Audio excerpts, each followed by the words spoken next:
دنیا میں کسی عورت کا وہ مقام نہیں جو ازواج مطہرات کا ہے۔ اللہ نے قرآن میں فرمایا یا نساء النبی لستن کاحد من النساء، اے نبی کی بیویوں دنیا کی عام عورتوں کی طرح نہیں ہو، تمہارا مقام بڑا اونچا ہے۔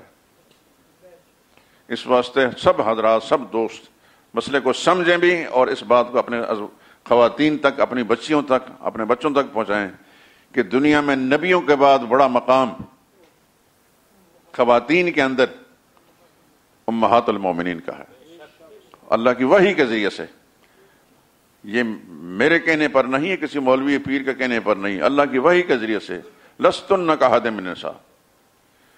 اور پھر ان کو اہل بیت رسول ہونے کا یہ شرف ملا، رسول اللہ کے گھرانے کی خواتین ہونے کا شرف ملا، اور یہ اتنا بڑا شرف ہے کہ اس کا مقابلہ دنیا کی کوئی عزت نہیں کر سکتی۔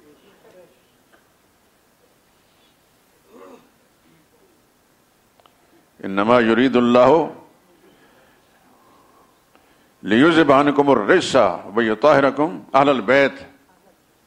انما یرید اللہ قرآن کی آیت ہے، انما یرید، یہ آیت نمبر 33 ہے سورہ احزاب کی، 22واں پارہ شروع ہوتا ہی ہے انما یرید اللہ لیذہب عنکم الرجس اہل البیت۔ سن رہے ہیں سارے؟ یہ کہاں لکھا ہے؟ قرآن میں، سورہ احزاب، انما یرید اللہ لیذہب عنکم الرجس۔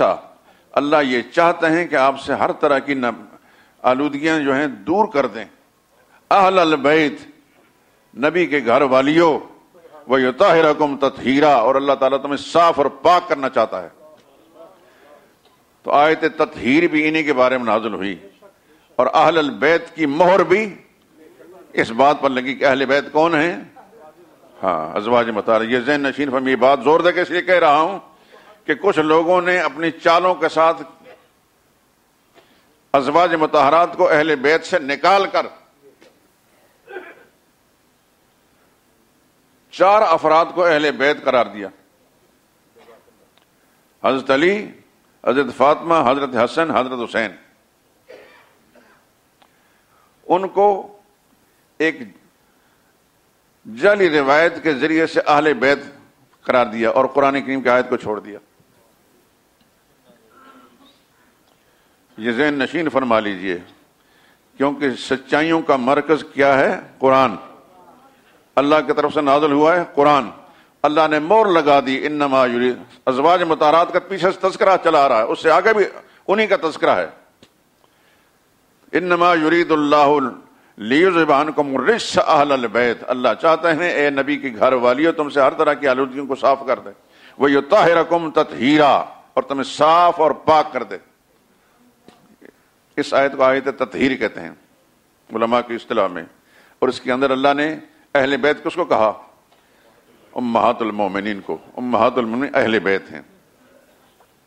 ایک موٹی سی بات بتاتا ہوں، آپ کہیں جائیں، آپ کے ساتھ آپ کی زوجہ مطہرہ ہو، آپ کی اہلیہ محترمہ ہو، تو ظاہر ہے کوئی پوچھا آپ کے ساتھ کون ہے، تو آپ کہیں گے میرے گھر والے ہیں، میرے گھر والے ہیں۔ اگر آپ کہیں جا رہے ہیں اور آپ کی بیٹی یا پوتی ہو ساتھ، بیوی نہ ہو، تو پوچھے کون ہے، کہیں گے گھر والے ہیں، یہ بچیاں ہیں۔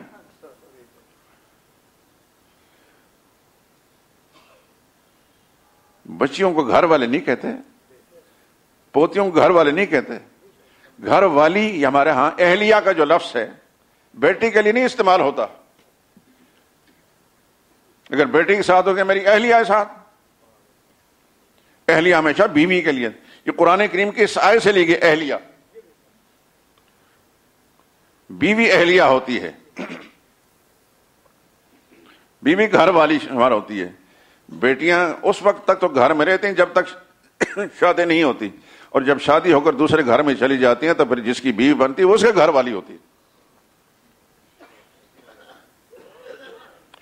سیدہ فاطمہ رضی اللہ تعالیٰ عنہ جب تک رسول اللہ صلی اللہ علیہ وسلم کے گھر میں تھیں نکاح سے پہلے، تو گھرانے کے افراد سارے کے ساتھ بیٹے اور بیٹیاں سب، لیکن جب سیدنا علی رضی اللہ تعالیٰ کی زوجیت میں چلیں تو حضرت علی کی اہل بیت بنی، حضور کے ازواج مطہرہ حضور کے اہل بیت تھیں، اور سیدنا علی رضی اللہ تعالیٰ کی زوجیت میں جانے حضرت علی کی اہل بیت تھیں۔ یہ ازواج مطہرات خدا کی کروڑہا رحمتیں نازل ہوں، ان کے تذکرے کی برکت سے آپ کو یہ ساری باتیں معلوم ہو رہی ہیں